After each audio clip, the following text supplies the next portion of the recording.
ഈയിടെയായി കുറച്ച് പേഷ്യൻസ് വന്ന് പറയുകയുണ്ടായി, അവർ സാധാരണ കഴിക്കുന്നതിൽ നിന്നും വളരെ കുറഞ്ഞ അളവിലാണ് ഇപ്പോൾ ഭക്ഷണം കഴിക്കാറ്. ഏതാണ്ട് ഉദ്ദേശം ഒരു 600 മുതൽ 800 കാലറി മാത്രമാണ് ഭക്ഷണം ഒരു ദിവസം കഴിക്കാറുള്ളതെന്ന്. പക്ഷേ എങ്കിലും അവരുടെ വെയിറ്റ് മുമ്പത്തേതിൽ നിന്നും കൂടുന്നതായിട്ടാണ് അവർക്ക് അനുഭവപ്പെട്ടിരിക്കുന്നത്. ഇത് സാധ്യമാണോ? ആണെങ്കിൽ ഇതിനെന്താണ് പ്രധാന കാരണങ്ങൾ?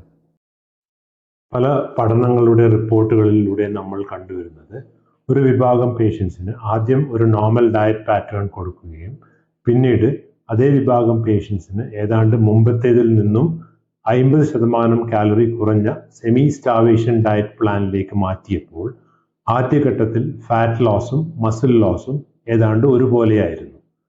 എന്നാൽ പിന്നീട് സെമി സ്റ്റാവേഷൻ മോഡ് തുടർന്നപ്പോൾ ഫാറ്റ് ലോസിന്റെ അളവ് ഏതാണ്ട് അതേ അളവിൽ നിൽക്കുകയും മസിൽ ലോസിന്റെ അളവ് കൂടുന്നതായും കാണപ്പെട്ടു.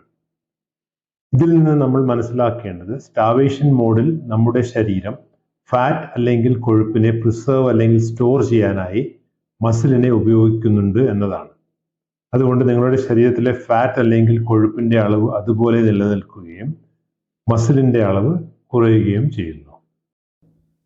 അതുകൊണ്ട് നിങ്ങളൊരു ലോ കാലറി ഡയറ്റ് അല്ലെങ്കിൽ ഒരു സ്റ്റാവേഷൻ ഡയറ്റ് പാറ്റേണിലേക്ക് പോകുമ്പോൾ നിങ്ങളുടെ മസിൽ ലോസ് കൂടുകയും ഫാറ്റ് ലോസ് കുറയുകയുമാണ് ചെയ്യുന്നത്. പിന്നീട് അത് നിങ്ങൾ നിർത്തി ഒരു നോർമൽ ഡയറ്റ് പാറ്റേണിലേക്ക് പോവുകയാണെങ്കിൽ നിങ്ങളുടെ ബേസിൽ മെറ്റബോളിക് റേറ്റ് വളരെ കുറഞ്ഞതുകൊണ്ട് നിങ്ങൾക്ക് വെയിറ്റ് കൂടാനുള്ള പ്രവണതയാണ് കണ്ടു തുടങ്ങുക. അതുകൊണ്ടാണ് പലരും വളരെ ലോ കാലറി ഡയറ്റ് ഉപയോഗിച്ച് കഴിഞ്ഞാൽ പിന്നീട് അവർക്ക് വെയിറ്റ് കൂടുന്നതായിട്ടാണ് കാണാറുള്ളത്.